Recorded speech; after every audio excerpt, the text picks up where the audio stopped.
Hello guys, in this video I'm going to show you how to set earning goals on Toloka, but first I wanted to tell you that don't forget to subscribe because at 10,000 subscribers I'm going to show you my YouTube revenue statistics and my growth strategy, how you can make money online.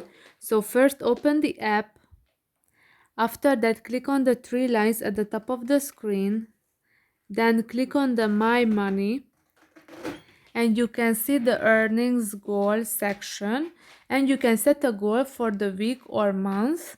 Click on the new goal. So here you have to select the exact amount of money you want to earn from $5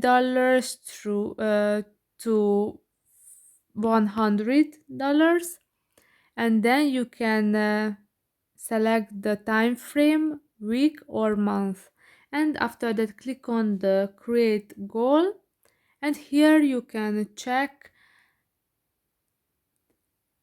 your goal statistics, so the exact amount of money you want to reach for that month and already earned money.